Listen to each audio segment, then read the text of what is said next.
Now, we are glad to welcome a large group of Cockney worshippers to our evensong service today, and it is to them that I wish to address my sermon tonight. Many of you will know that Adam and Eve is Cockney rhyming slang for believe, and by Adam and Eve you will find it all very straightforward. So I say unto thee, a long time ago there lived a very poor man. He had no trouble and strife. She had run off with a tea leaf some years before, and he now lived with his eldest bricks and mortar, Mary.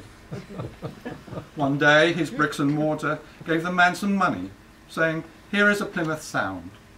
Go and buy food, a loaf of Uncle Fred, and a pound of John Cleese. But do not tarry in the Gordon Brown, and I beseech thee to bring me back what is left of the money, to buy myself some new underwear. For I covet new cherry pickers, and my present ones are full of holes, and I'm finding it very Mork and Mindy."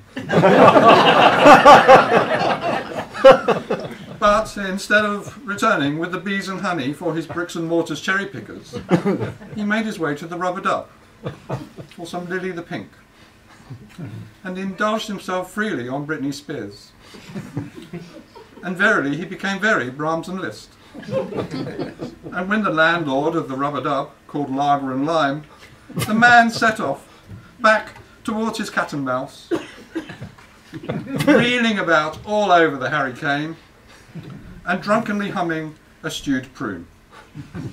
And people passed by on the other side to avoid the Judi Dench. And it came to Khyber Pass that as he staggered along, he saw on the pavement a small brown Richard III. And he stared at it lying there at his plates of meat. And then he said, "Oh, small brown Richard III, how lucky I did not step on you." Then he picked it up and he put it on a wall whence no one could step on it. And a rich 4x2-ish merchant who witnessed the deed put his hand into his Lucy locket and took out a Lady Godiva and handed it to the man, saying, "I saw you pick up that Richard III and remove it from the pavement, and that was a kindly act. Take this Lady Godiva for your Barney Rubble." The man took it and went on his way, and the Richard III flew back to its nest.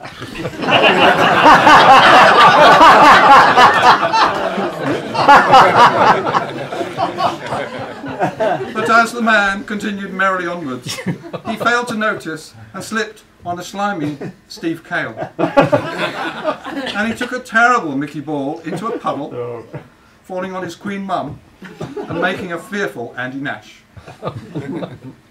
When the man arrived home, his bricks and mortar was watching the wobbly jelly on her favourite Tony Blair.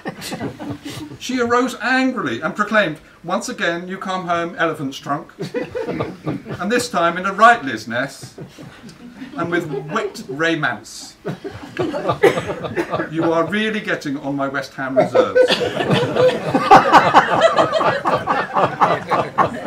You have spent all the money I gave you at the Rubber Dub, and now I cannot have my new cherry pickers."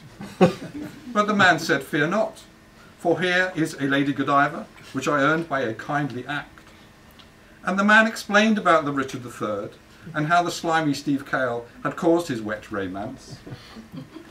The bricks and mortar thought this was hilarious, and had a good, long bubble bath. "Thank you, father," she said. "Now I can have my new cherry pickers.